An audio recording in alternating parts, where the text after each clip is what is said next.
He was just a quiet warehouse supervisor living paycheck to paycheck, invisible to the world until masked men stormed a luxury penthouse and dragged away the tech CEO in the dead of night. No one knew about his past. No one expected what he'd do next. But when his young daughter whispered, "Dad, we have to find her," everything changed. What happened over the next 72 hours would expose hidden tracking skills, uncover a conspiracy that reached the highest levels of corporate power, and ignite a connection neither of them saw coming. This isn't just a kidnapping story. It's a story about relentless determination, the quiet strength of a man who walked away from a dangerous life, but runs toward the impossible when someone innocent is taken. When the authorities gave up, he didn't stop. When the trail went cold, he kept hunting. Because sometimes the most ordinary people carry the most extraordinary resolve. Before we jump back in, tell us where you're tuning in from. And if this story touches you, make sure you're subscribed, because tomorrow, I've saved something extra special for you. The Seattle night draped itself over the city like black velvet studded with electric diamonds. From the 42nd floor of the Cascade Tower, the view stretched endlessly. City lights bleeding into Puget Sound, ferries moving like glowing phantoms across dark water. But Kiana Ford barely noticed. She stood at the floor-to-ceiling windows of her penthouse, a glass of untouched wine in one hand, her phone buzzing incessantly in the other. At 36, Kiana had built NeuroSync Technologies from a college dorm idea into a billion-dollar healthcare AI empire.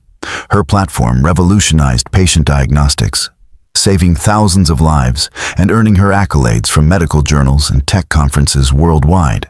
Forbes had called her the mind behind tomorrow's medicine. Time magazine featured her on a cover with the headline, "Healing Through Innovation." Yet tonight, like most nights, she stood alone. The penthouse was immaculate, decorated by an interior designer she'd never met, filled with art she'd never chosen, and echoing with silence she could never escape. Her assistant had left hours ago. Her security detail waited downstairs in the lobby. And the only calls she received anymore were from investors, board members, or attorneys. Never friends. She'd stopped having those years ago. Kiana set the wine glass down on the marble counter and rubbed her temples. The merger talks with Titan Health Group had grown hostile. Her CFO was pushing for a buyout she fundamentally opposed. And someone, she couldn't prove who yet, had been leaking proprietary research to competitors. Trust had become a luxury she could no longer afford. She glanced at the photo on her desk, the only personal item in the entire space. Her younger sister, Naomi, beaming beside her at graduation. Naomi had been her anchor, her reminder of why the work mattered. But cancer had taken her 3 years ago, and with her went the last person who saw Kiana as something more than a portfolio, a headline, or a target. The city glittered below, indifferent and cold. Kiana sighed and turned toward the bedroom. Tomorrow would bring another battle, another negotiation, another reason to keep her armor polished and her guard up. What she didn't know was that tomorrow wouldn't come the way she planned. Across town, in a cramped 2-bedroom apartment above a bakery in the Wallingford district, Parker Drake sat at a scratched kitchen table helping his daughter with fractions. The warm scent of rising dough drifted up through the floorboards, mixing with the faint smell of burnt coffee and old wood. Parker was 39, tall and broad-shouldered, with the kind of quiet presence that made people feel safe without understanding why. His hands were calloused from years of loading crates, his hair beginning to silver at the temples, and his eyes carried the weight of someone who had seen too much and chosen to say too little. He worked the night shift at Portside Distribution, a warehouse near the docks where shipping containers were unloaded, inventoried, and redistributed. The pay was steady, the hours brutal, but it allowed him to be home when his daughter Sophie woke up for school. At 10 years old, she was bright, stubborn, and far too perceptive for her own good. "Dad, this doesn't make sense," Sophie said, tapping her pencil against the workbook. "Why do I need to find a common denominator when I can just use a calculator?" Parker smiled. "Because when the power goes out and you need to split a pizza fairly between you and your friends, the calculator won't help." She rolled her eyes. "Dad, that's what phones are for." "And when your phone dies?" Sophie grinned. "Then I eat the whole pizza." Parker laughed, a sound that felt rare these days, and ruffled her hair. "Nice try, kiddo. Finish the problem." She groaned but bent back over the page, her tongue poking out in concentration. Parker watched her, chest tight with the kind of love that was equal parts pride and fear. Sophie was everything. She was the reason he'd walked away from a life that had nearly destroyed him. The reason he clocked in every night at a job that paid too little. The reason he chose invisibility over recognition. Before Seattle, before the warehouse, Parker had been someone else. A specialist, a tracker, a shadow operator for a private security firm that contracted with agencies that didn't officially exist. He'd found people who didn't want to be found, recovered assets that were considered unrecoverable, and operated in spaces where the rules were suggestions and survival was the only law. But that life had cost him his marriage, nearly cost him his sanity, and almost cost him Sophie. So he'd walked away. He'd burned the contacts, buried the past, and rebuilt himself as someone ordinary. Someone safe. Someone who fixed fractions and made grilled cheese and read bedtime stories about dragons and brave girls. The past, though, had a way of finding you. It started small. A news alert on his phone while Sophie brushed her teeth. Breaking: NeuroSync CEO Kiana Ford reported missing after penthouse security breach. Parker paused mid-scroll, his instincts flaring before his brain caught up. He clicked the article. Witnesses reported masked intruders entering the Cascade Tower around 11:47 p.m. Security footage showed 3 individuals in tactical gear accessing the executive elevator using cloned keycards. Kiana Ford's penthouse alarm had been disabled remotely. By the time building security responded, she was gone. No ransom demand, no claim of responsibility, just gone. Parker stared at the screen. The details bothered him. Cloned keycards meant inside knowledge. Disabled alarms meant technical expertise. No ransom meant this wasn't about money. It was about leverage, control, or silencing. And the 72-hour window was already ticking. After 3 days, the chances of recovery dropped catastrophically. He set the phone down and exhaled slowly. "Not your problem," he told himself. "You're not that person anymore." "Dad?" Sophie appeared in the doorway, toothbrush still in hand. "You okay?" He forced a smile. "Yeah, kiddo. Just work stuff. Go rinse and get into bed. I'll be there in a minute." She studied him with those 2 knowing eyes, then nodded and disappeared. Parker rubbed his face. The Cascade Tower was only 6 blocks from the warehouse. He'd walked past it 100 times, and now someone was missing from it. Someone whose face he'd seen on magazine covers and grocery store checkout lanes. Someone the authorities were already calling a tragic mystery. He looked at the photo pinned to the fridge with a magnet. Sophie's school picture, gap-toothed and grinning. Beside it, a faded Polaroid of him and his late wife, Emma, holding newborn Sophie in the hospital. Emma had made him promise before she died.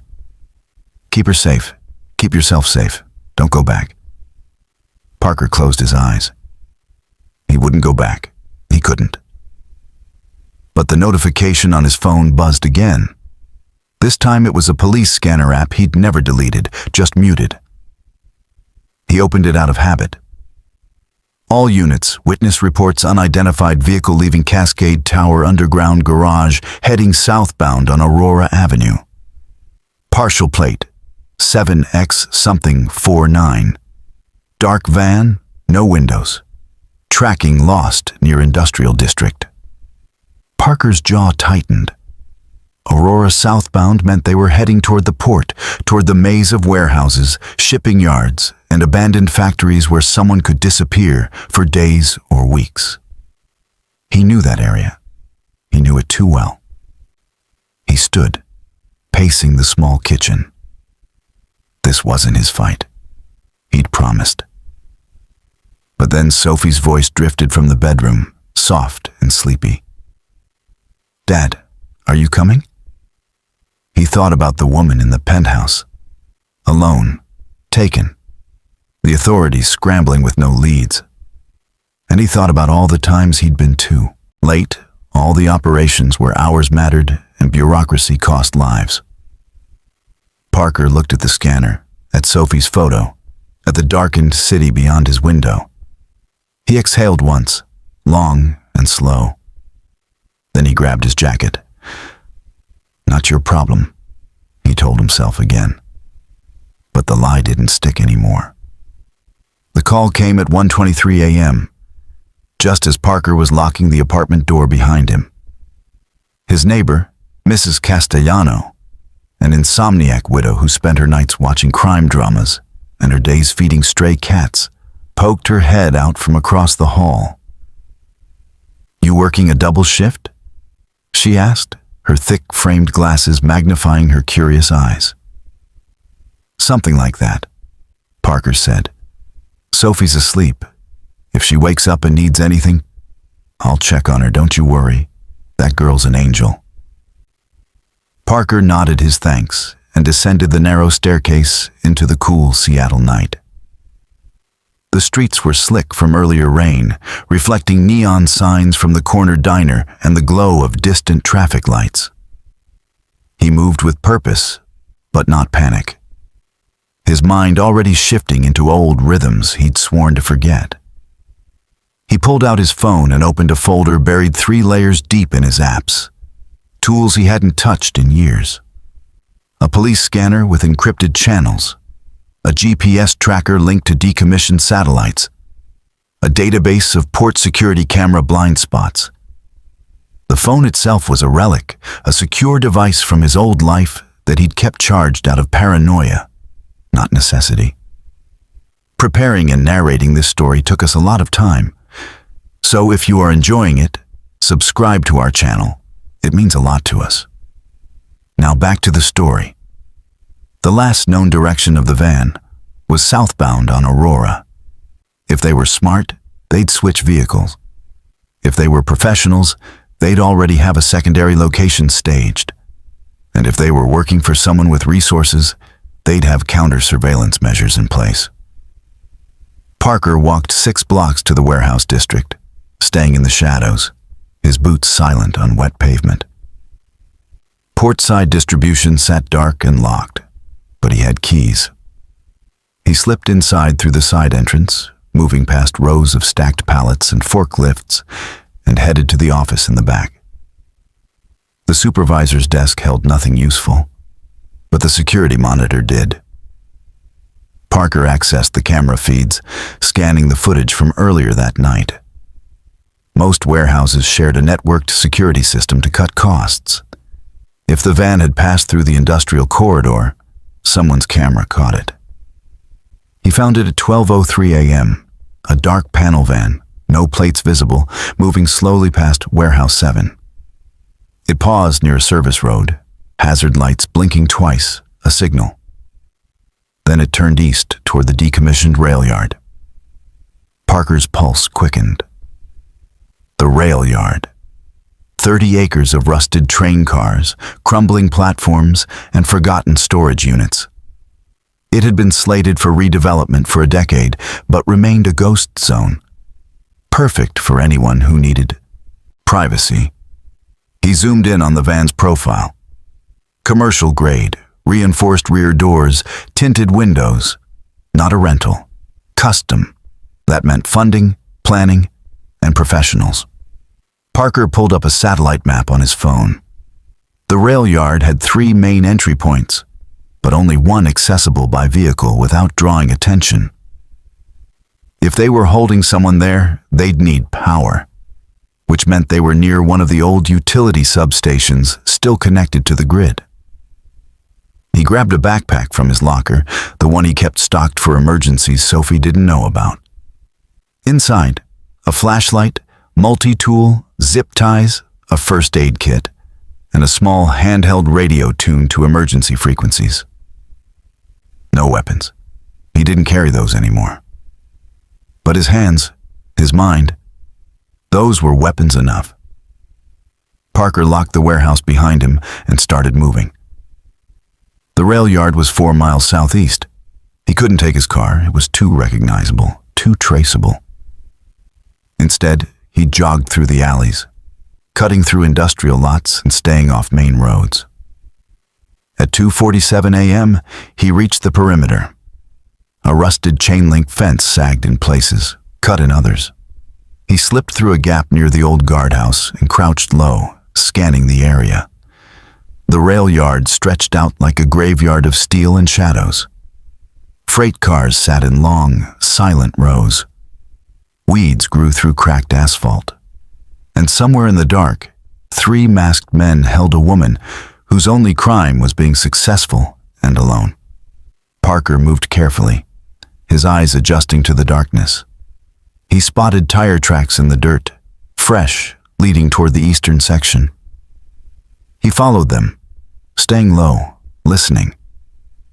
The night was quiet except for the distant hum of the city and the occasional creak of metal settling. Then he heard it.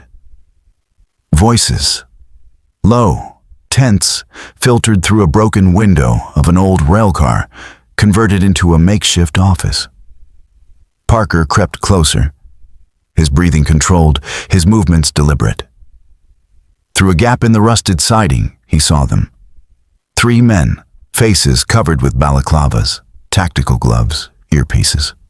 Professional. One stood by the door, arms crossed. Another sat at a folding table, tapping on a laptop. The third leaned against the wall, checking his watch. And in the corner, zip-tied to a metal chair, was Kiana Ford. She looked defiant, even in captivity. Her designer blouse was torn at the shoulder, her hair disheveled, but her eyes burned with anger, not fear. A strip of duct tape covered her mouth. Her wrists were bound tightly, her ankles secured to the chair legs. One of the men spoke, his voice muffled but clear enough. Confirmation came through. The transfer window opens in 48 hours. Once the funds clear, we move her to the secondary location. And if the board doesn't cooperate? The second man asked. They will. They've got no choice. Without her biometric access codes, the entire NeuroSync encryption system locks down. They'll pay. Parker's jaw clenched. This wasn't just a kidnapping. It was corporate extortion. Someone inside her company, someone with access, had set this up. And if the ransom was tied to biometric codes, it meant they needed her alive, but compliant. He pulled back from the window and assessed. 3 armed men, 1 hostage, unknown backup outside. The smart move was to call the authorities, let them handle it. But Parker knew the math. By the time SWAT assembled, got a warrant, and coordinated an entry, 48 hours would be gone. And if the kidnappers spooked, Kiana Ford would disappear permanently. He thought of Sophie asleep in their apartment. He thought of Emma's voice. Don't go back. But then he looked through the window again, at Kiana. At the way she refused to lower her gaze, at the way she sat straighter even with tape over her mouth and fear in her chest. She reminded him of someone. Of Emma near the end, refusing to let cancer make her small. Parker exhaled slowly and made his decision. He wasn't going back. He was going forward, and he was getting her out. He circled the rail car, counting exits, noting weaknesses. The door was reinforced, but the windows were rusted through. The roof had gaps. The men were confident, too confident. They thought no one was coming. They were wrong. Parker pulled out the multi-tool and quietly began working on the window latch. He had maybe 90 seconds before the next patrol check.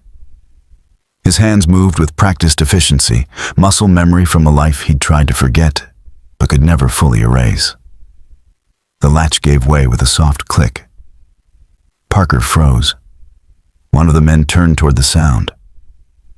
You hear that? Probably a rat. Place is crawling with him. The man shrugged and turned back. Parker waited, counted to 10, then pulled the window open just wide enough. He couldn't go in. Not yet. Not without a plan. But now he had access. Now he had confirmation. He slipped back into the shadows and pulled out his phone. He opened the encrypted messaging app he'd promised never to use again and typed a single message to a contact labeled only as Hawthorne. The message was simple. Need extraction intel. Rail yard, 3 hostiles. Civilian, 48-hour window. Confirm. The reply came in seconds. Confirmed. Sending thermal layout. You're supposed to be out. Parker typed back. I am. This is a one-time favor. Another pause. Then, you never ask for favors. Must be important. Parker looked back toward the rail car. She is. Within minutes, his phone pinged with a thermal satellite image of the rail yard. 4 heat signatures in the rail car. 3 moving, 1 stationary. No external patrols. Single vehicle parked 200 meters west. Elevated heart rate on the stationary signature. Kiana was terrified, but holding it together. Parker studied the image, formulating. He couldn't go in loud. He couldn't risk a firefight with a hostage in the crossfire. He needed leverage, misdirection, and time. He needed to make them think the threat was coming from somewhere else. Parker moved back toward the fence line and found what he was looking for. An old circuit breaker box connected to the rail yard's auxiliary lighting. He pried it open with the multi-tool and studied the wiring. Then, with careful precision, he crossed 2 wires and shorted the system. The lights across the rail yard flickered once, twice, then died. Darkness swallowed the area. Inside the rail car, he heard shouting. What the hell? Check the generator. No, check the perimeter first. 2 of the men exited the rail car, flashlights sweeping the dark. Parker smiled grimly. Now it was 2 against 1. And the one left inside didn't know he wasn't alone anymore. Parker waited until the 2 men were 50 meters away, then moved. Silent, fast, purposeful. He slipped through the open window into the rail car and crouched in the darkness. The remaining guards stood by the door, flashlight in one hand, radio in the other. Base, we've got a power failure. Possible breach. Requesting... Parker struck from behind. A precise blow to the side of the neck, cutting off the carotid artery. The man dropped without a sound. Parker caught him, lowered him gently, and zip-tied his wrists and ankles with his own restraints. Then he moved to Kiana. Her eyes went wide when she saw him. He raised a finger to his lips, then carefully peeled back the duct tape. She gasped softly. Who are you? Someone who's getting you out of here. Stay quiet, stay close. They'll kill you, she whispered urgently. Parker met her gaze. They'll try. He cut through her restraints with the multi-tool. Kiana rubbed her wrists, wincing. Parker handed her a bottle of water from his pack. She drank quickly, her hands shaking. "Can you run?" he asked. "Yes." "Good. Because we've got about 30 seconds before they come back." Outside, the flashlights were returning. Voices shouted. "Vince! Vince, respond!" Parker grabbed Kiana's hand. "Window, now!" They moved fast. He boosted her through first, then followed. They hit the ground running, feet pounding across gravel and dirt. Behind them, the rail car door burst open. A flashlight beam cut through the darkness. "They're running, east side!" Gunfire cracked the night. Bullets sparked off metal. Parker shoved Kiana behind a freight car, shielding her with his body. "Stay low. Follow my lead." They ran. The Seattle dawn broke cold and gray, the kind of light that offered no warmth, only exposure. Parker and Kiana had been moving for 3 hours, weaving through the rail yard's labyrinth of rusted cars and crumbling platforms, doubling back twice to lose their pursuers, and finally emerging near an abandoned trucking depot 2 miles south. Kiana's designer heels were gone, lost somewhere in the dirt. Her feet were bleeding, her breath coming in ragged gasps. But she hadn't complained once. Parker had to give her credit. Most people in her position would have broken down or slowed him down. She'd done neither.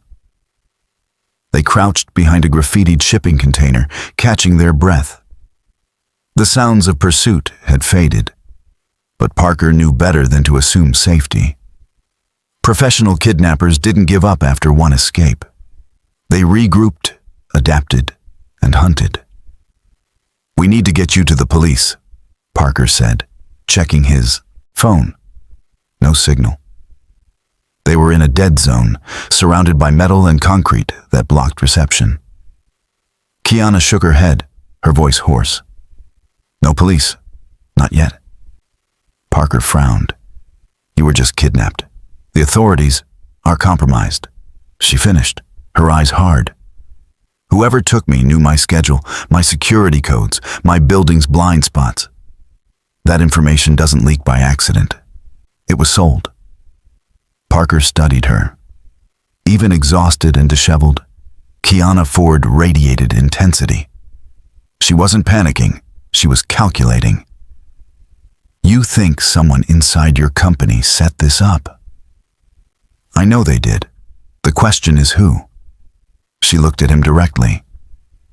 "And the bigger question is why you risked your life for someone you don't know." Parker didn't answer right away. He scanned the area, then turned back. "I was in the area. I saw the news. I have certain skills." "Skills?" Kiana repeated, her tone skeptical. "You took down a trained operative in under 5 seconds. You navigated that rail yard like you'd memorized it. You have counter-surveillance equipment on a phone that looks military grade. You're not just in the area. You're something else." Parker met her gaze. "I used to be something else. Now I'm just a warehouse supervisor trying to get home to my daughter." The mention of his daughter softened something in Kiana's expression. "You have a daughter. Sophie, she's 10, and she's the reason I don't do this anymore." He gestured vaguely at the chaos around them. "But when I saw what happened to you, when I heard the scanner traffic, I couldn't just walk away." Kiana was quiet for a moment. Then she said softly, "Thank you." Most people would have. Before Parker could respond, his phone buzzed. Signal had returned. Messages flooded in. 3 from Mrs. Castellano asking if he was okay. 1 from his warehouse supervisor asking why he'd missed his shift. And 1 from Hawthorne. "Thermal shows they're mobilizing. 6 vehicles converging on your last known position. You've got maybe 10 minutes. Move." Parker cursed under his breath. "They're coming. We need to go." "Where?" Kiana asked. "I can't go home. I can't go to my office. If there's a mole in my company, anywhere connected to me is compromised." Parker thought fast. They needed somewhere off-grid, somewhere the kidnappers wouldn't think to look, and somewhere he could regroup and figure out their next move. His apartment was out. Too obvious. The warehouse was out. Too exposed. Then he remembered. I know a place. It's not fancy, but it's safe. Kiana nodded. Lead the way. They moved through the industrial district, staying off main roads, using alleys and service corridors. Parker kept his phone's GPS disabled, but checked Hawthorne's updates every few minutes. The search net was tightening. The kidnappers weren't just looking, they were hunting systematically, which meant they had resources and coordination. 30 minutes later, they arrived at a small community center in the Northgate neighborhood. The building was old but well-maintained, a place where Parker had volunteered teaching self-defense classes to single parents. The director, a retired social worker named Lorraine Bishop, knew him by his first name only and asked no questions. Parker knocked on the back entrance. Lorraine answered, her silver hair pulled into a bun, her expression shifting from surprise to concern when she saw Kiana's condition. Parker, what's going on? I need a favor. Somewhere quiet for a few hours. No questions. Lorraine looked between them, then stepped aside. Upstairs. Second door on the left. There's a cot in a bathroom. I'll bring first aid. Thank you, Parker said. They climbed the narrow stairs to a small office converted into a rest area. Kiana sank onto the cot, her body finally giving in to exhaustion. Parker locked the door, checked the windows, then sat against the wall, his eyes on the door. Lorraine brought bandages, antiseptic, and 2 thermoses of coffee. She handed them to Parker without a word, squeezed his shoulder once, then left. Parker knelt beside Kiana and began cleaning the cuts on her feet. She winced, but didn't pull away. You don't have to do this, she said. Yes, I do. He worked carefully, applying antiseptic and wrapping the wounds. You said you think someone inside your company set this up. Who has that level of access? Kiana leaned back, closing her eyes. 3 people. My CFO, Gerald Thornton, my head of security, Raymond Cole, and my chief technology officer, Angela Reyes. They're the only ones with full access to my schedule and security protocols. Which one has the most to gain from your disappearance? That's the problem, Kiana said, opening her eyes. All of them. Gerald's been pushing for a merger, I oppose.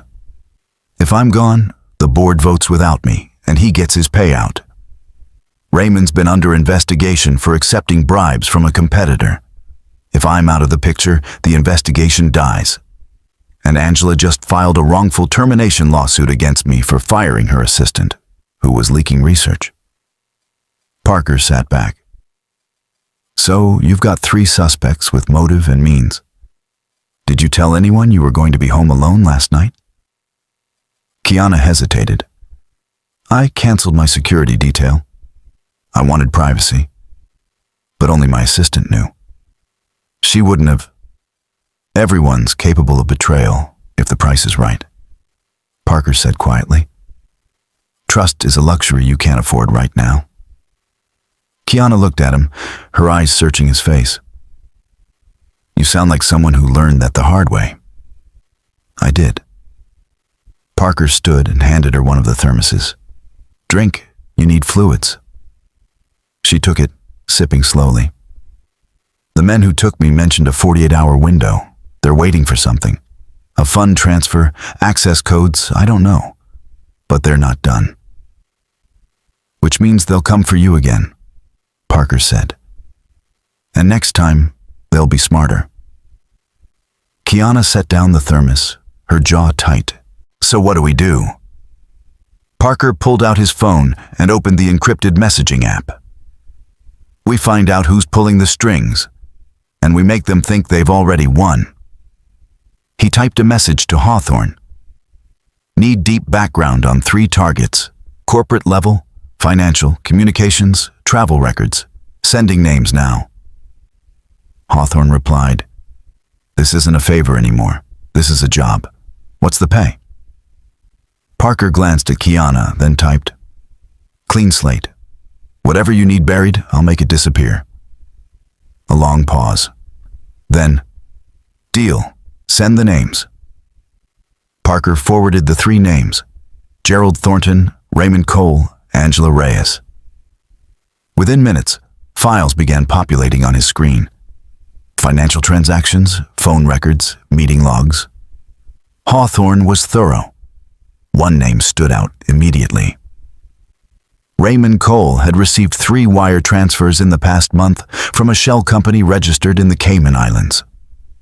The same shell company had contracted a private security firm 2 weeks ago, a firm known for providing discreet services to clients who needed problems solved quietly. Parker showed Kiana the screen. "Your head of security hired the people who kidnapped you." Kiana's face went pale, then flushed with anger. "Raymond has been with me for 5 years. I trusted him. And he sold you out." Parker closed the file. "The question is why now? What changed?" Kiana thought for a moment.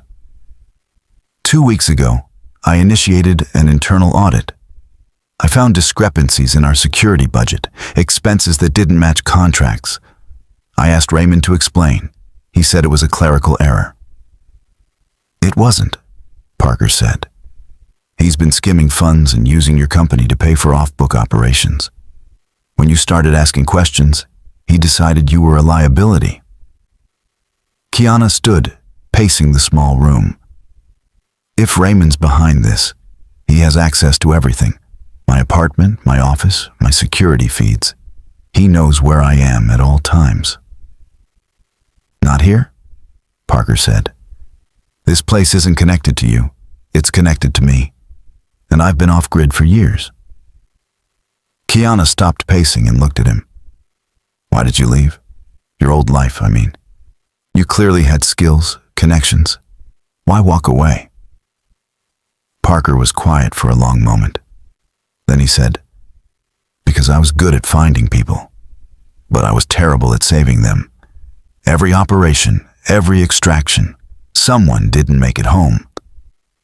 And eventually, I realized I was becoming the kind of person who justified collateral damage, because the mission mattered more than the people. When my wife got sick, when Sophie needed me, I couldn't be 2 people anymore. So I chose." Kiana sat back down, her expression softer. "You chose your daughter.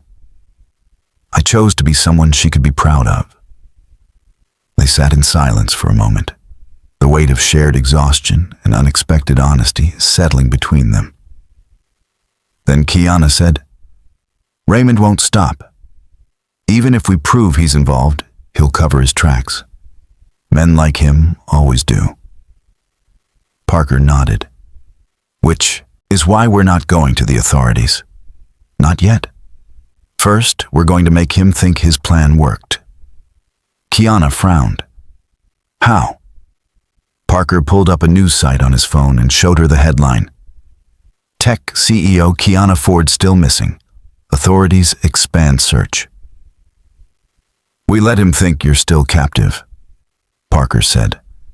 "We leak false information through channels he's monitoring. We make him believe the ransom is being negotiated.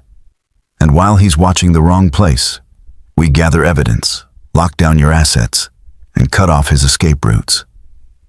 Kiana's eyes narrowed. "You're setting a trap." "I'm giving him enough rope to hang himself?" Parker met her gaze. "But it only works if you trust me. And I know trust isn't something you have a lot of right now." Kiana looked at him for a long moment. This man who had appeared out of nowhere, who had risked everything for a stranger, who spoke about his daughter with a tenderness that made her chest ache. She thought about all the people she'd trusted who had betrayed her. And then she thought about the way Parker had shielded her body with his own when bullets flew. "I trust you," she said quietly. Parker nodded once. "Then let's finish this." He stood and extended his hand. Kiana took it, letting him pull her to her feet. And in that moment, something shifted between them. Not romance, not yet, but recognition.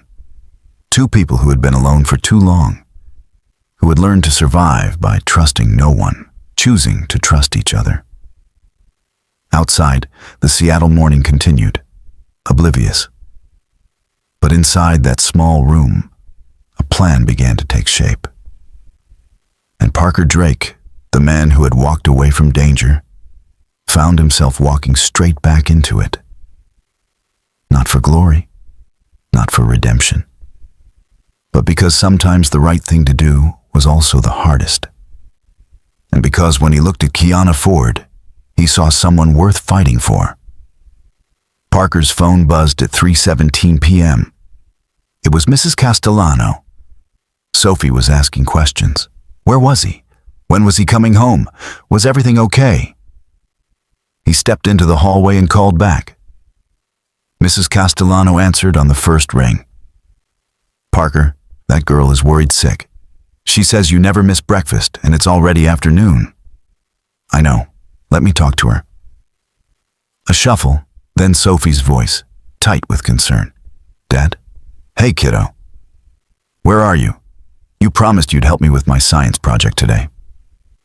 Parker closed his eyes. The volcano model? He'd completely forgotten. I know, and I'm sorry. Something came up at work. An emergency. But I'm going to make it up to you, okay? Silence. Then quieter. Is someone in trouble? Parker hesitated. Sophie was too perceptive. She'd inherited that from her mother. The ability to read between the lines, to sense when things weren't being said. Yes, he admitted. Someone needs help. The lady from the news? The one who got taken? Parker's chest tightened. How do you know about that? It's everywhere, Dad. Mrs. Castellano had it on TV. They're saying she might not be alive. A pause. Are you trying to find her? He couldn't lie to her.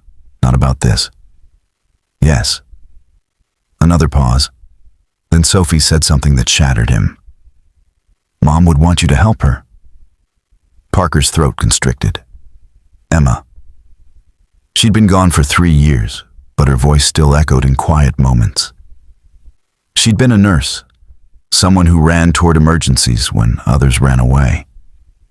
She'd understood his old life, even when she hated it, because she knew what it meant to save people. Yeah, Parker said softly. She would. Then you have to, Dad. You have to find her. I will, but I need you to be brave for me. Stay with Mrs. Castellano. Don't open the door for anyone. And if anything feels wrong, you call me immediately, understand? I understand, Dad? Yeah. Be careful. Always. He hung up and leaned against the wall, steadying himself. Sophie's words echoed. You have to find her. As if it were that simple. As if the weight of his promise to Emma, to stay away from this life, didn't pull at him like chains. But Kiana Ford was still in danger. Raymond Cole was still out there. And the clock was ticking. He returned to the room. Kiana was awake, studying something on her phone. She looked up when he entered. Everything okay? My daughter, Parker said. She knows something's wrong. Kiana's expression softened. You should go to her. I can figure this out on my own. Parker shook his head. No, you can't. And I made a commitment. I'm seeing this through. He sat across from her. But we need to move. Raymond will realize you escaped by now.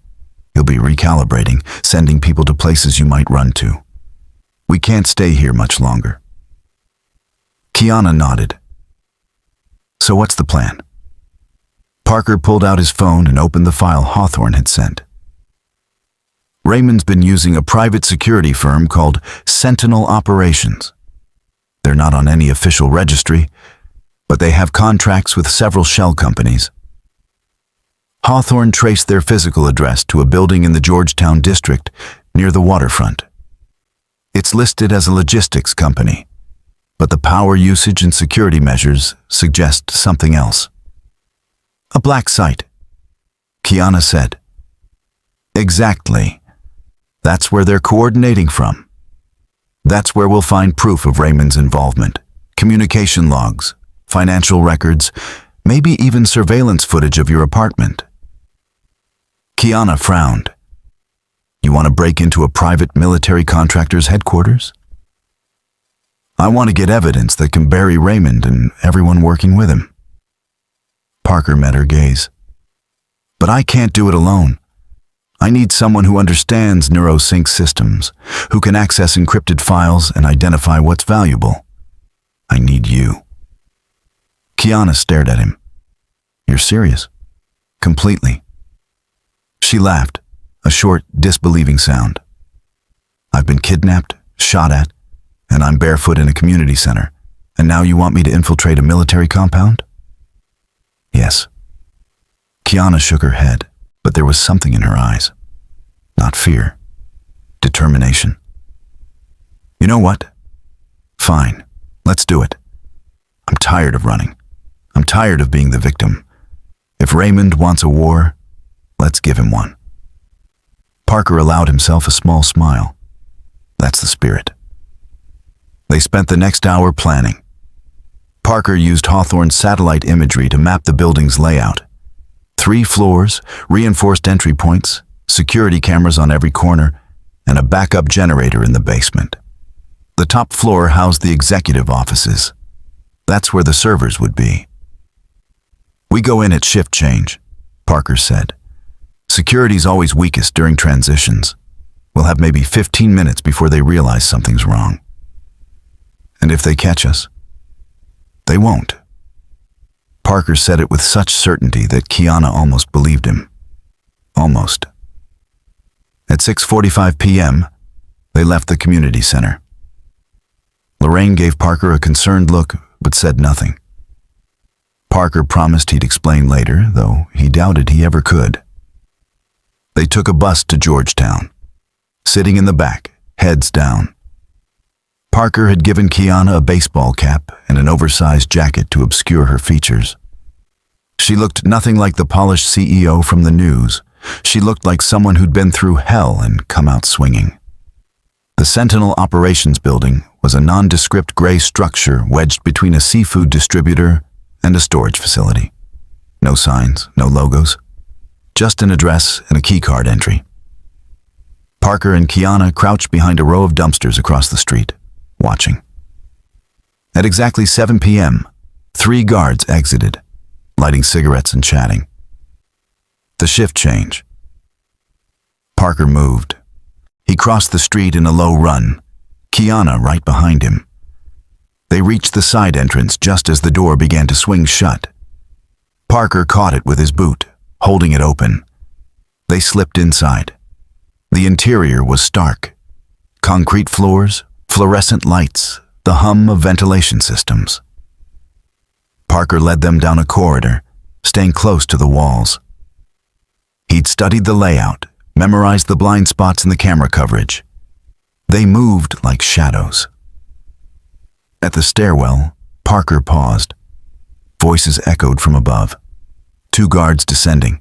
He pulled Kiana into a utility closet, pressing a finger to his lips.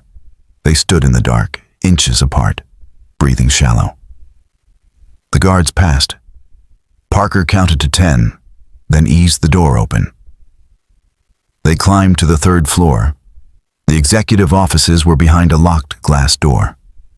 Parker pulled out a small device from his pocket, a RFID cloner he'd kept from his old life. He held it against the card reader. The light blinked green. The door clicked open. Inside, the office was sleek and modern. Rows of monitors displayed security feeds. Filing cabinets lined the walls. And in the center, a desk with 3 computer terminals. Kiana moved to the nearest terminal and began typing. I need admin access. Give me 2 minutes. Parker kept watch at the door. His heart pounded, adrenaline sharpening every sense. This was the part he'd forgotten, the clarity that came with danger. He hated how much he'd missed it. Kiana's fingers flew across the keyboard. I'm in. Pulling files now. Financial transactions, communication logs, surveillance footage, everything. How long? Parker asked. 3 minutes, maybe 4. A sound. Footsteps in the hallway. Parker's body tensed. We've got company. Kiana didn't look up. Almost there. The footsteps grew closer. Parker scanned the room. No other exits. He grabbed a fire extinguisher from the wall and positioned himself beside the door. It opened. A guard stepped through, flashlight sweeping.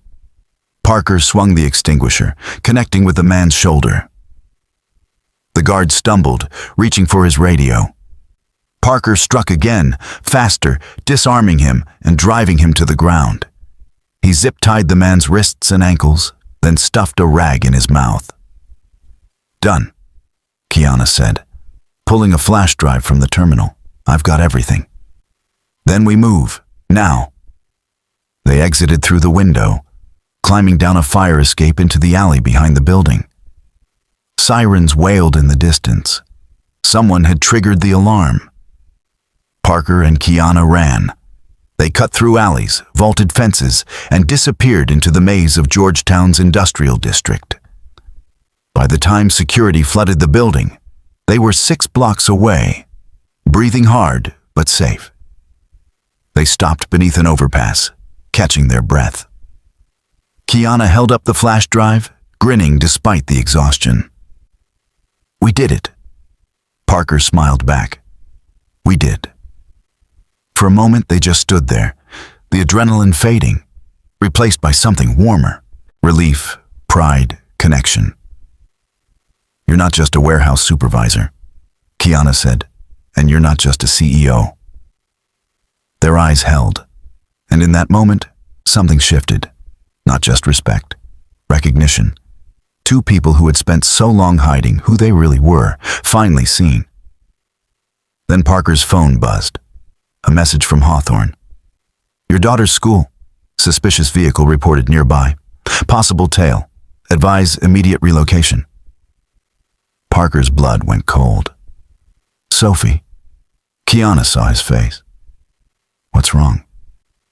They found her. They found my daughter. The drive to Sophie's school took 12 minutes, but it felt like hours. Parker's knuckles were white on the steering wheel of the car he'd borrowed from Lorraine, his mind racing through worst-case scenarios. Raymond Cole wasn't just dirty. He was desperate, and desperate men made the most dangerous moves. Kiana sat beside him, the flash drive clutched in her hand.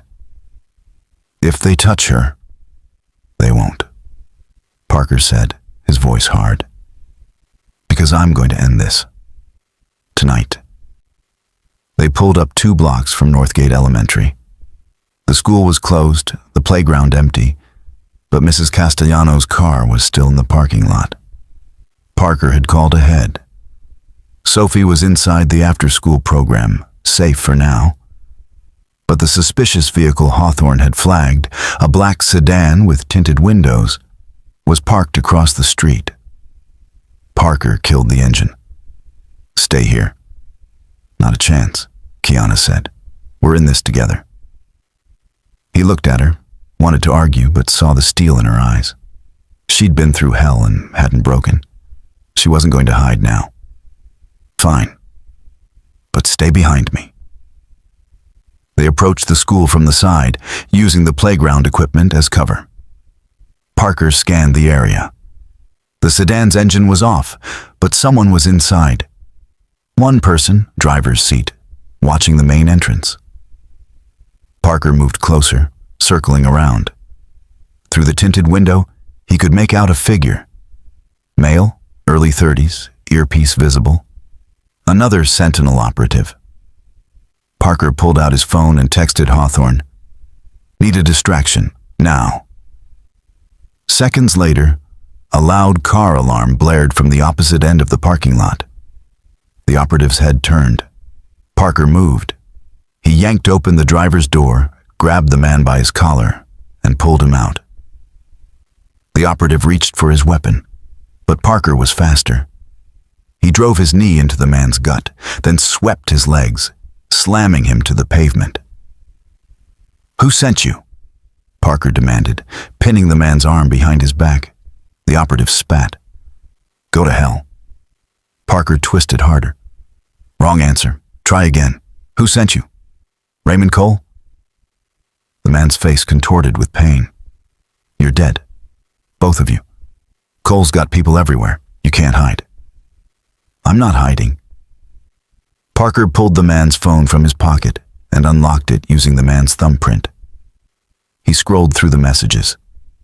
What he saw made his blood boil. Text from an unknown number. "Target's daughter located. Northgate Elementary. Stand by for extraction orders." Parker showed Kiana the screen. Her face went pale. They were going to take her, to use her as leverage against you. Parker's jaw clenched. He looked down at the operative. "Tell Raymond Cole this is over. Tell him I have everything. Financial records, surveillance footage, communications, everything. And if he comes near my daughter again, I won't stop until he's in prison or in the ground." The operative sneered. "You think Raymond's the one in charge? You're even dumber than you look." Parker froze. "What did you say?" "Raymond's just a middleman. The real money's coming from someone bigger. Someone who wants NeuroSync burned to the ground." Kiana stepped forward. "Who?" The operative smiled, blood on his teeth. "Why don't you ask your CFO?" Kiana's face went white. "Gerald Thornton?" The operative shrugged. "Raymond handles security, but Thornton controls the money. He's been setting this up for months. The kidnapping, the ransom, the hostile takeover. It's all him. And when you disappeared, the board would vote him interim CEO. He'd sell NeuroSync to Titan Health Group, collect his payout, and walk away clean." Parker pulled out his phone and opened the files Kiana had downloaded. He scrolled through the financial records, tracing transactions. Wire transfers from Titan Health Group to shell companies controlled by Thornton. Payments to Sentinel operations authorized under Thornton's signature. Communications between Thornton and Raymond discussing the Ford problem. It was all there. The entire conspiracy laid out in spreadsheets and emails. Kiana's hands shook. "Gerald's been with me since the beginning. He was at my first pitch meeting. He believed in NeuroSync when no one else did." "He believed in money," Parker said quietly. "And when you stood in the way of his payday, he decided you were expendable." Kiana's eyes filled with tears, but they were tears of rage, not sadness. "Where is he? Where's Gerald?" The operative laughed. "Probably in his penthouse celebrating. He thinks you're dead by now. Raymond was supposed to confirm it tonight." Parker stood, pulling the operative to his feet and zip-tying his wrists to a fence post. Then he turned to Kiana. "We need to get Sophie and disappear. With this evidence, we can bring down both Thornton and Raymond. But it has to be done right. If we move too fast, they'll lawyer up and bury everything." Kiana nodded, wiping her eyes. "What do we need?" "Copies of these files sent to the FBI, the SEC, and every major news outlet. We flood the zone. Make it impossible for them to contain." "I can do that. But we need somewhere safe to work." Parker thought for a moment. "I know a place. Someone who owes me a favor." They collected Sophie from the after-school program. Mrs. Castellano hugged Parker so tightly he thought his ribs might crack. Sophie ran into his arms, and for a moment, Parker just held her, breathing in the scent of her shampoo, feeling the weight of how close he'd come to losing her. "Dad, you're squishing me," Sophie mumbled into his shoulder. "Sorry, kiddo." He pulled back, checking her over. You okay? Yeah. Mrs. C and I made cookies. She looked past him at Kiana, curiosity bright in her eyes. Are you the robot money lady? Kiana laughed despite everything. That's one way to put it. Sophie studied her. You look tired. I am, Kiana admitted. It's been a long day. Dad's good at fixing long days, Sophie said matter-of-factly. He'll help you. Kiana's eyes met Parker's, and something unspoken passed between them. He already has. They drove to a small marina south of the city. The address belonged to Hawthorne, though Parker had never met him in person. Their entire relationship had been conducted through encrypted messages and dead drops. But Hawthorne had said if Parker ever needed a safe house, this was it. The houseboat was modest, tucked at the end of a quiet dock. Hawthorne had left the key under a loose board, just as promised. Inside, the space was compact but functional. A small kitchen, a sleeping area, and most importantly, a secure internet connection. Kiana set up her laptop on the table and began uploading files. Sophie curled up on the couch with a blanket, exhausted. Parker stood watch at the window, his phone in hand, monitoring police scanners and news feeds. Files are uploading, Kiana said. FBI, SEC, Washington Post, New York Times, and Seattle Times. By morning, this will be everywhere. Parker nodded. Good. Once it's public, Thornton and Raymond can't touch you. The scrutiny will be too intense. Kiana leaned back in her chair, exhaustion finally catching up with her. I can't believe Gerald did this. I trusted him. I brought him into my company.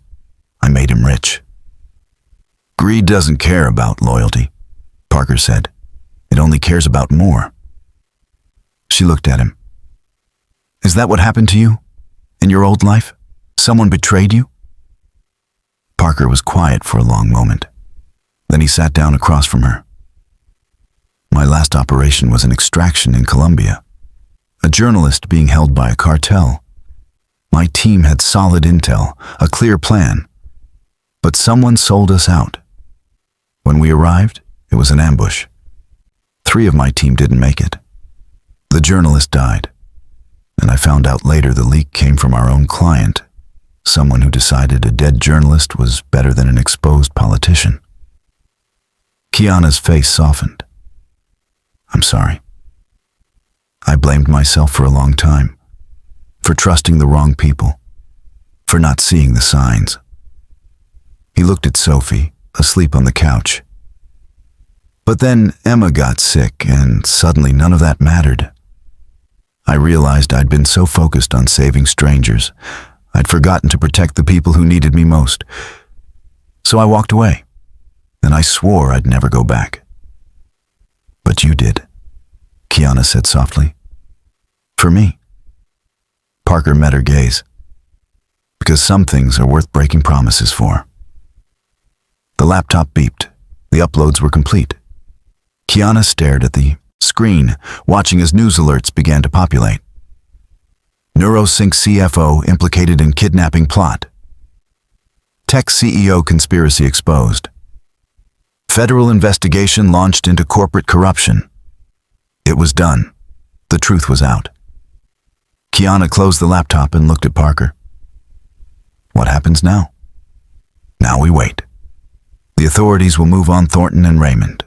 You'll have to give statements, testify. It won't be easy. But I'll be alive. Yes, you'll be alive.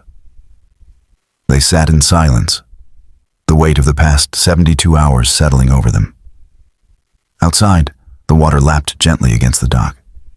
Inside, Sophie's breathing was soft and steady. Kiana reached across the table and took Parker's hand. Thank you. For everything. For not giving up. For believing me. For risking your life. Parker squeezed her hand. You would have done the same. I don't know if I would have. I've spent so long building walls, I forgot how to let people in. Then maybe it's time to start tearing them down. Kiana smiled, tired but genuine. Maybe it is. The morning broke soft and golden over the marina. Parker woke to the smell of coffee and the sound of Sophie's laughter. He sat up from the chair where he dozed off, his back protesting, and found Kiana and Sophie in the small kitchen making pancakes. "Dad, Kiana knows how to flip them really high," Sophie announced, syrup already on her chin. Kiana turned, spatula in hand, looking more relaxed than Parker had ever seen her. Her hair was pulled into a messy ponytail. She wore one of his old sweatshirts, and she was smiling. Really smiling. "Morning," she said. "Hope you don't mind. I found pancake mix in the cupboard." "Not at all." Parker stood, stretching. "How long have you been up?" "Couple hours, couldn't sleep. Too much adrenaline still." She flipped a pancake with practiced ease. "Sophie's been keeping me company." "She's cool, Dad," Sophie said. "She told me about the robots that help doctors, and she said I could visit her lab when things calm down." Parker looked at Kiana, surprised. She shrugged. "She asked what I do. I told her. She's got a sharp mind. Reminds me of someone." "Mom was really smart," Sophie said quietly. "Dad says I get it from her." The room went still. Parker's throat tightened. He rarely talked about Emma with Sophie, not because he didn't want to, but because it still hurt too much. Kiana set down the spatula and knelt beside Sophie. "Your mom sounds amazing."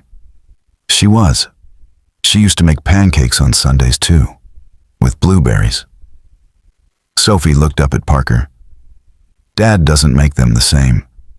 He burns them." Parker laughed, the sound breaking the tension. "That's because I'm terrible at cooking." "You're good at other stuff," Sophie said loyally. "Like protecting people." Kiana stood, meeting Parker's eyes over Sophie's head. There was understanding there, recognition of the weight he carried. They ate breakfast together, the three of them crowded around the small table. It felt strangely normal, like they were a family instead of strangers thrown together by violence. Parker found himself watching Kiana with Sophie. The way she listened when Sophie talked about her science project. The way she asked questions that made Sophie light up. After breakfast, Parker's phone buzzed. A message from Hawthorne. "Thornton arrested at SeaTac, attempting to board private jet to Switzerland. Raymond Cole in custody. FBI raiding Sentinel operations. You're clear." Parker showed Kiana the message. She exhaled slowly, relief washing over her face. "It's really over. The immediate threat is, but there's still fallout. Investigations, trials. Your company will need rebuilding." Kiana nodded. "I know, but at least now I know who to trust." She paused. "And who not to?" Sophie had gone outside to watch the boats, giving them privacy. Parker and Kiana sat on the small deck, coffee in hand, watching the morning light dance on the water. "Can I ask you something?" Kiana said. "Sure." "When you left your old life, did you ever regret it?"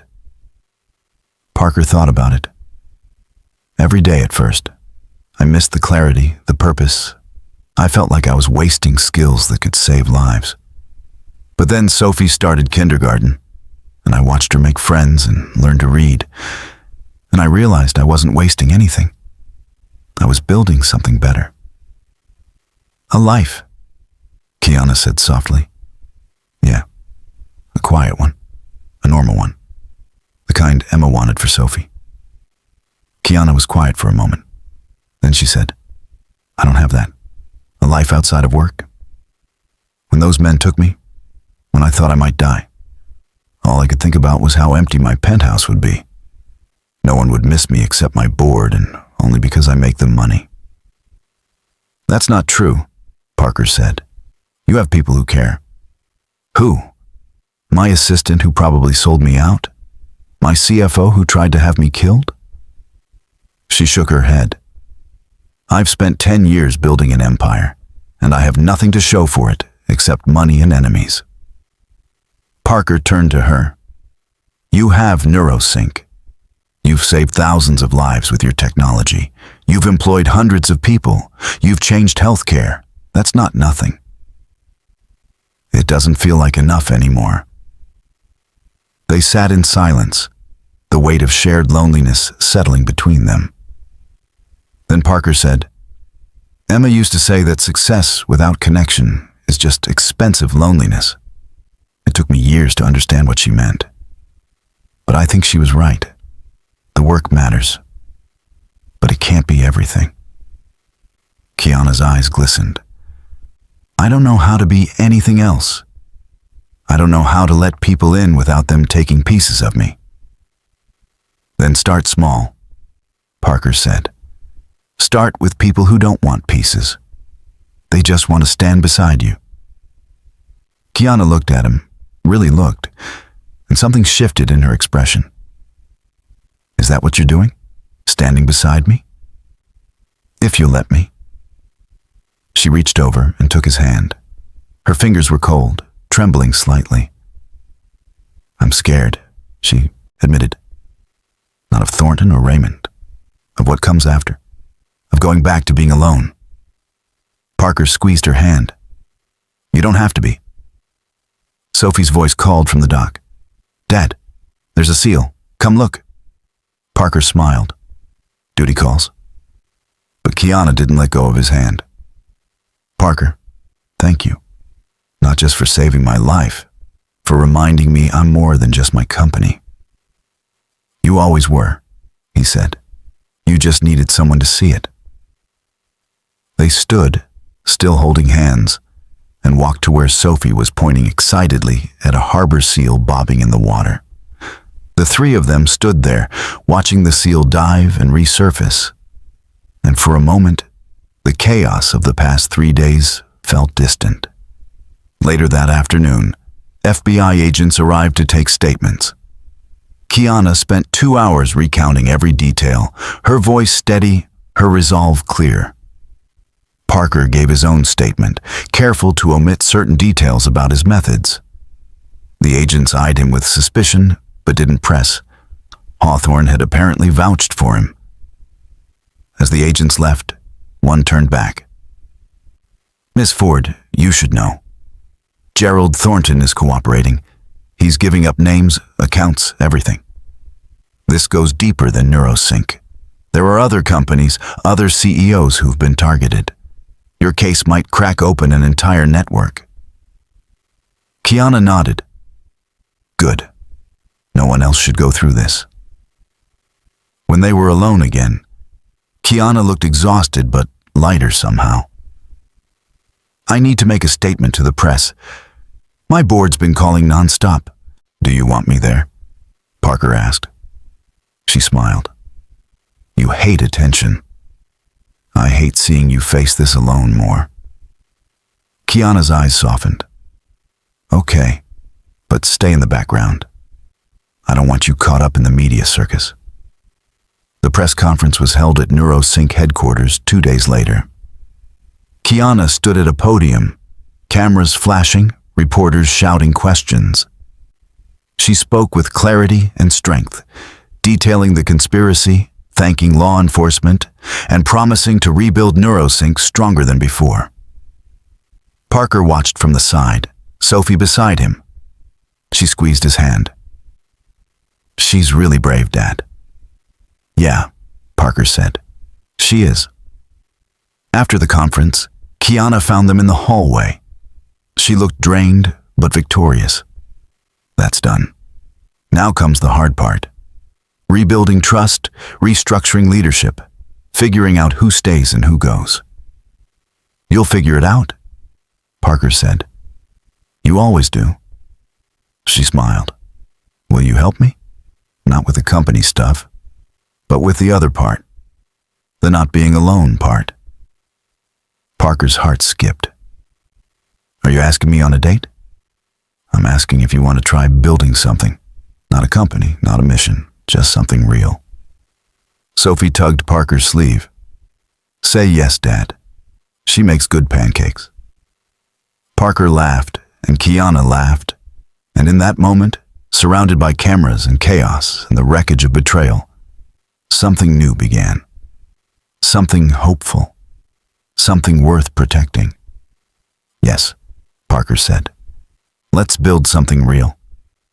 3 weeks after her rescue, Kiana Ford sat in her attorney's office overlooking Elliott Bay.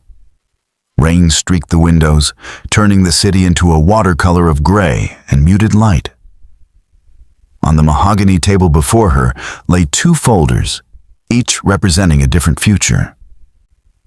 Her lead attorney, Patricia Vaughn, a woman with steel gray hair and sharper eyes, tapped the first folder.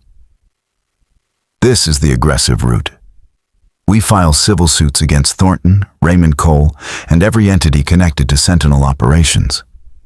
We pursue maximum damages, criminal enhancements, and we make sure this story stays in the headlines for months. You become the face of corporate corruption reform, book deals, speaking circuits, congressional testimony. Kiana stared at the folder, but didn't touch it. Patricia opened the second folder. Or we take the settlement. Thornton's attorneys are offering full restitution, forfeiture of all assets connected to the conspiracy, and cooperation with federal prosecutors. In exchange, we agree to keep certain details sealed. No media circus, no prolonged trial.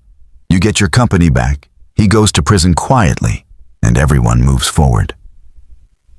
The quiet option, Kiana said. The pragmatic option, Patricia corrected. Trials are expensive, emotionally draining, and unpredictable. Juries are sympathetic until they're not. And dragging this out means months, maybe years, of your life consumed by legal proceedings instead of rebuilding NeuroSync. Kiana looked out the window. The city continued, indifferent to her turmoil. Ferries crossed the Sound. Cars inched through traffic. People lived their lives while she sat in an office deciding between justice and peace. Her phone buzzed. A text from Parker. Sophie wants to know if you're coming to dinner tonight. She's making spaghetti. Fair warning, it's going to be terrible. Despite everything, Kiana smiled. Over the past 3 weeks, dinner at Parker's apartment had become routine.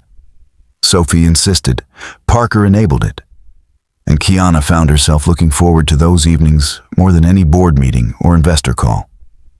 She typed back, I'll bring garlic bread and antacids. Patricia cleared her throat.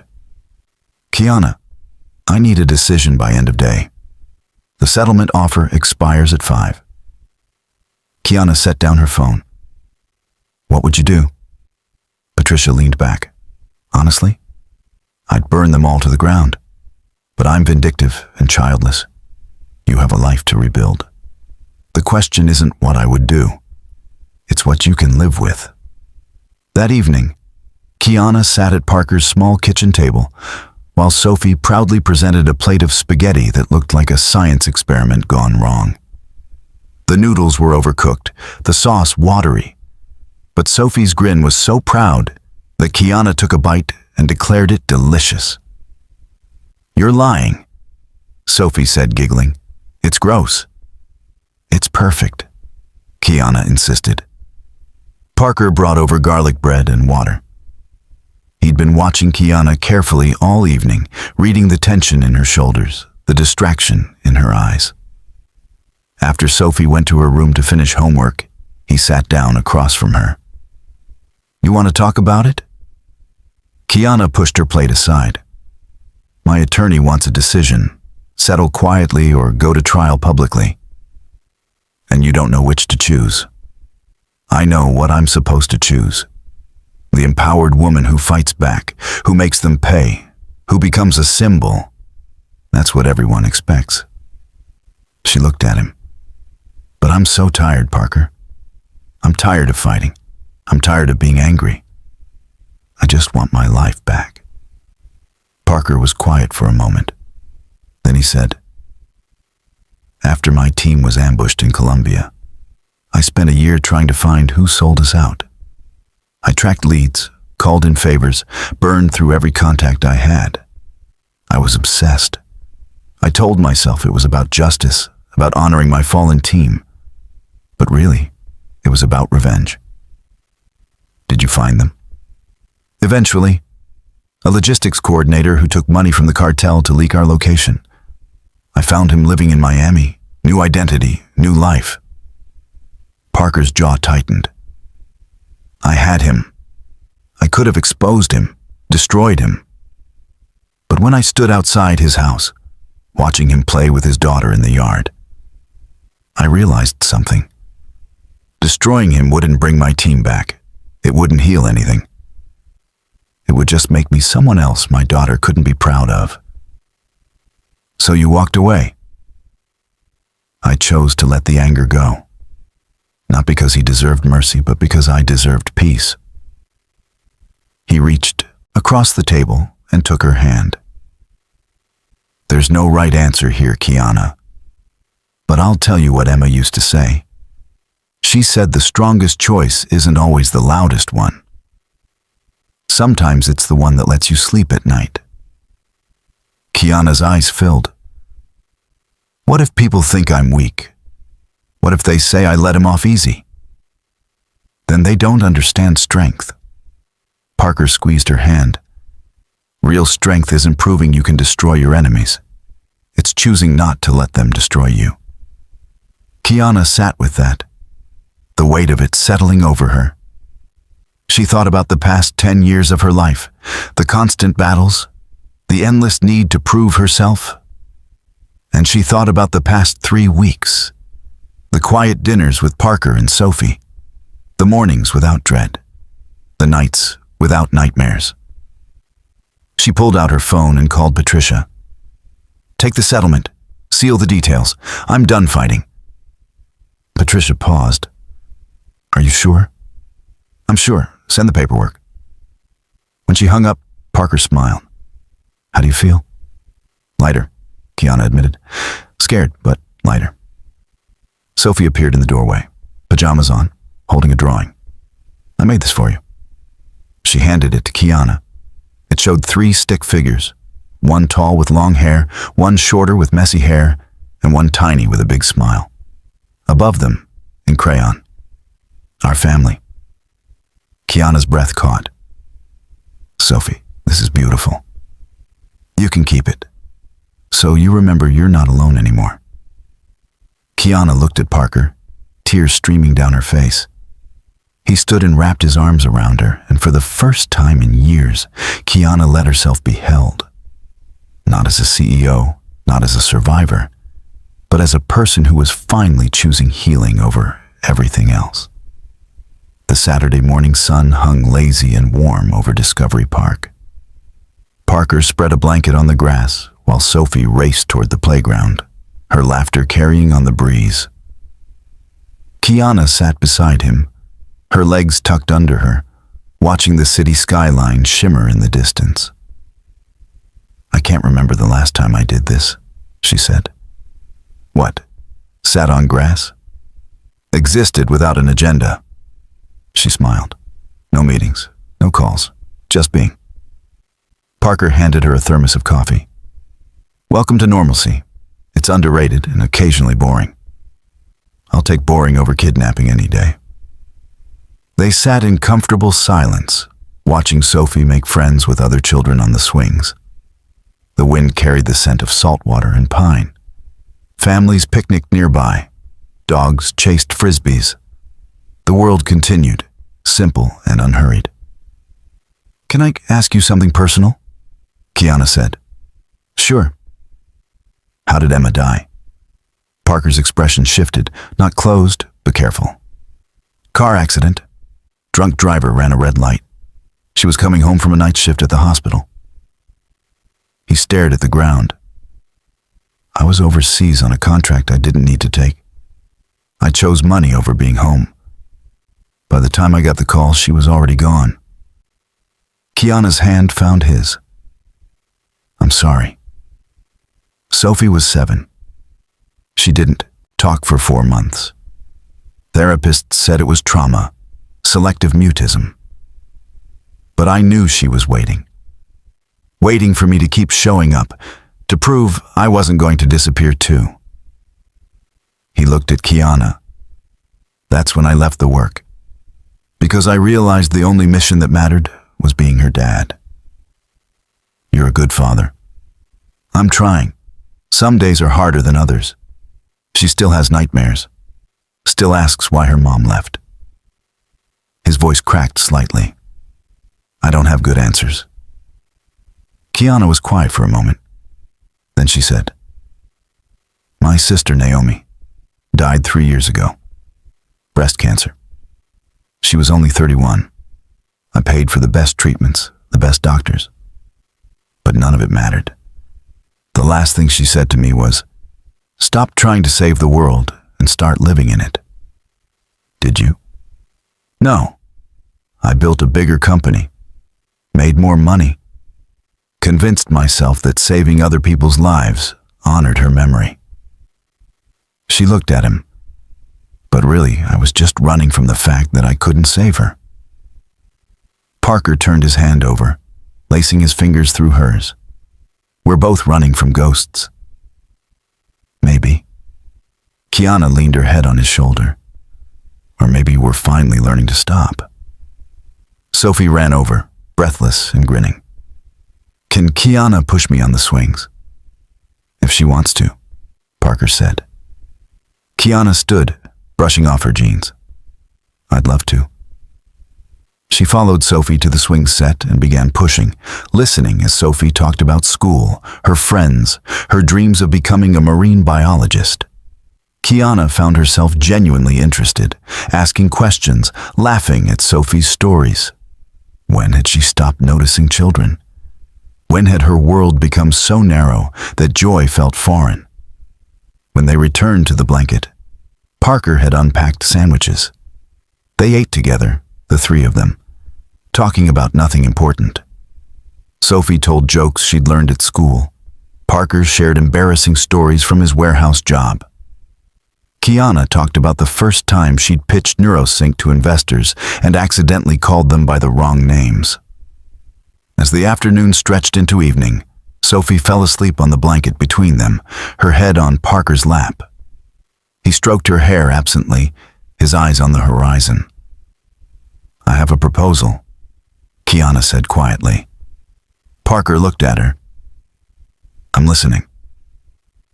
NeuroSync is stable again. The board's supportive. But I've been thinking about what comes next. Not just for the company, but for me.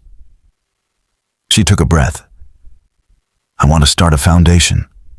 Something focused on families affected by corporate crime, people who lose everything because of greed and corruption. Legal aid, counseling, financial support. That's ambitious.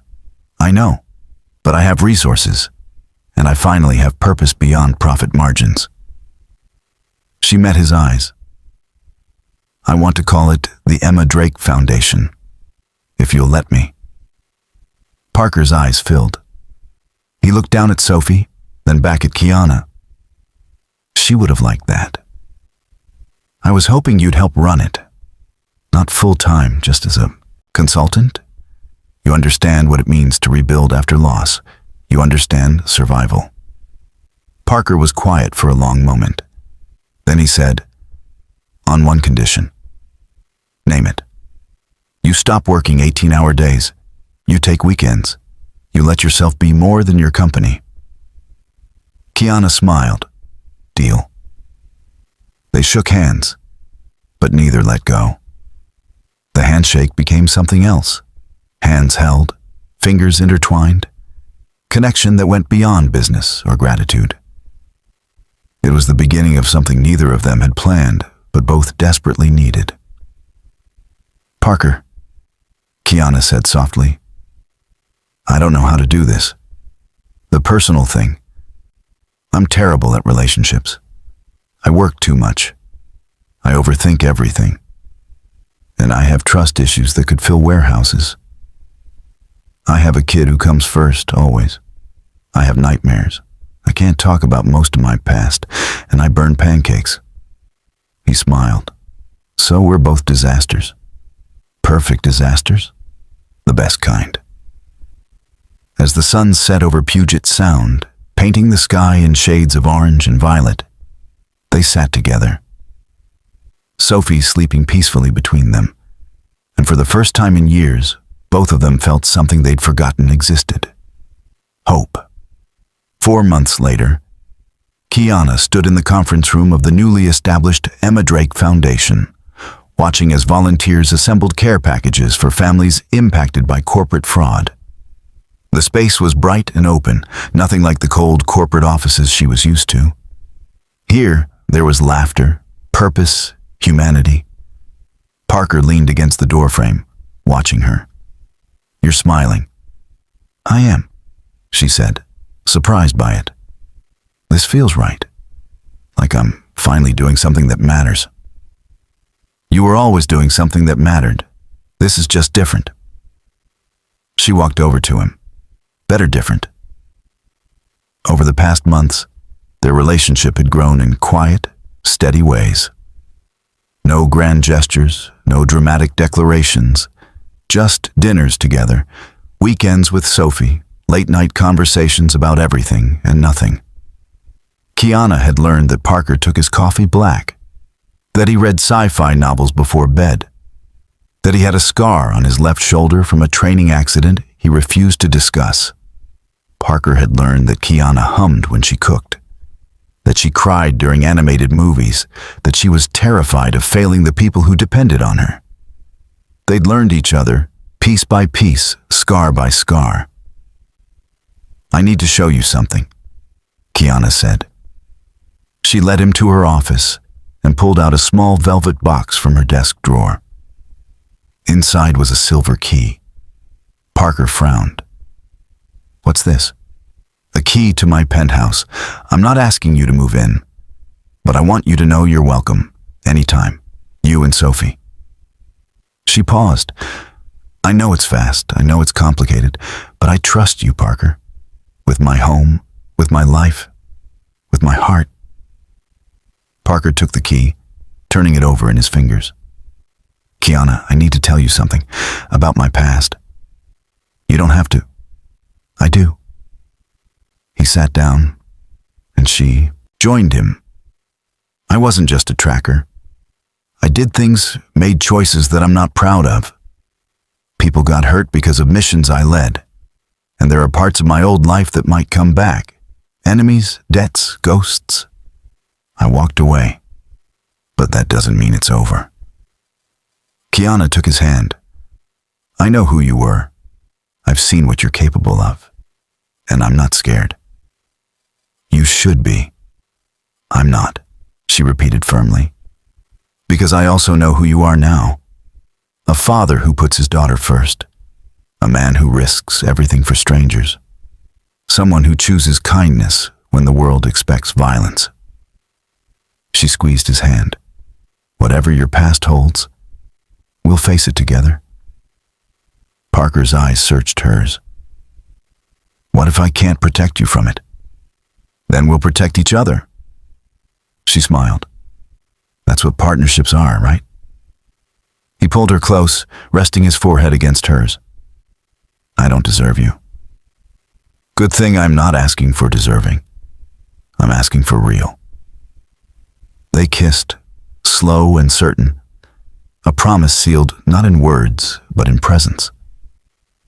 When they pulled apart, Parker tucked the key into his pocket. "Sophie's going to be impossible when she finds out," he said. "She's been planning how to decorate your guest room for weeks." Kiana laughed. She can decorate whatever she wants. That evening, the three of them had dinner in Kiana's penthouse for the first time. Sophie ran through the space, marveling at the view, the high ceilings, the art. She declared the kitchen fancy but too clean, and immediately set about making it feel lived in by leaving crayon drawings on the counter. After dinner, while Sophie watched a movie in the living room. Parker and Kiana stood on the balcony, looking out over the city. "I keep thinking about that night," Kiana said, "when they took me. How terrified I was. How alone." "You're not alone anymore." "I know. That's what scares me. I've gotten so used to loneliness, the connection feels dangerous. Like if I let myself need you, I'll lose you." Parker turned to her. "You might. Life doesn't come with guarantees. Emma taught me that. But the alternative is living so carefully that you never really live at all." He cupped her face. "I'm scared too. Scared of failing you. Scared of my past catching up. Scared that Sophie will lose someone else she loves. But I'm more scared of walking away and spending the rest of my life wondering what we could have been." Kiana's eyes glistened. "So we jump?" "Together," he confirmed. 6 months later, the Emma Drake Foundation held its official opening ceremony. The renovated building in the Fremont neighborhood gleamed with fresh paint and purpose. A banner stretched across the entrance. Hope, healing, justice. Kiana stood at the podium, addressing a crowd of supporters, survivors, and press. Parker stood off to the side with Sophie, who wore her best dress and held a bouquet of flowers she'd insisted on bringing. "This foundation exists because I learned the hard way that success means nothing without humanity," Kiana said. "When I was taken, when everything I'd built was weaponized against me, I thought my life was over. But a stranger became a hero became a friend, and a friend became family." She gestured to Parker. "Parker Drake taught me that true strength isn't about power or control. It's about choosing to show up, to stay present, to protect what matters. This foundation honors his late wife, Emma, a nurse who spent her life helping others. And it honors everyone who has survived corporate greed, corruption, and betrayal." The crowd applauded. Sophie whispered to her dad, "You're famous now." "I'm really not," Parker whispered back. After the ceremony, they planted a tree in the courtyard, a cherry blossom that would bloom every spring. Sophie helped dig the hole, her hands muddy and her smile bright. Kiana and Parker placed the sapling together, covering the roots with soil. "This tree will grow," Kiana said to the gathered crowd. "It will provide shade, beauty, hope. Just like the families we serve will grow beyond their trauma. This is just the beginning." As the sun set, casting golden light over the courtyard, the three of them stood together, watching the tree settle into its new home. "Mom would have liked this," Sophie said quietly. Parker kissed the top of her head. "She would have loved it." That night, back at the penthouse, Kiana tucked Sophie into the guest room they decorated together, walls now covered with ocean posters and glow-in-the-dark stars. "Kiana," Sophie said sleepily. "Yeah? Are you going to marry my dad?" Kiana smiled. "Would you want that?" Sophie nodded. "You make him happy, and you're not scared of his serious face." "His serious face is one of my favorite things." "Mine too." Sophie yawned. "Night, Kiana." "Good night, sweetheart." Kiana found Parker on the balcony, watching the city lights. She wrapped her arms around him from behind. "Sophie asked if we're getting married," she said. Parker turned. "What did you say?" "I said, I'm not scared of your serious face." He laughed. "That's not an answer." "Ask me in a year," Kiana said. "Let's do this right. Slow, steady, real." Parker pulled her close. "I can work with that." They stood together, the city breathing below them, the foundation's lights visible in the distance. Parker thought about the man he'd been, the life he'd left behind, the mission-driven existence that had almost destroyed him. And he he thought about the man he'd become. Someone who measured success in Sophie's laughter, in Kiana's smile, in quiet mornings and shared dinners. Kiana thought about the woman she'd been, lonely and driven and terrified of vulnerability. And she thought about the woman she was becoming, someone who chose connection over control, who built foundations instead of walls, who let herself be loved. "Thank you," Parker said quietly. "For what?" "For letting me save you, and for saving me back." Kiana squeezed him tighter. "That's what we do now. We save each other." And in that moment, overlooking a city that had witnessed their trauma and their healing, they made a silent promise. Not to be perfect, not to have all the answers, but to keep showing up, keep choosing each other, keep building something real. Because sometimes the greatest strength isn't found in power or prestige. It's found in presence, in partnership, in the quiet courage of two broken people deciding to heal together. The warehouse supervisor and the billionaire CEO. The single father and the woman who'd forgotten how to trust.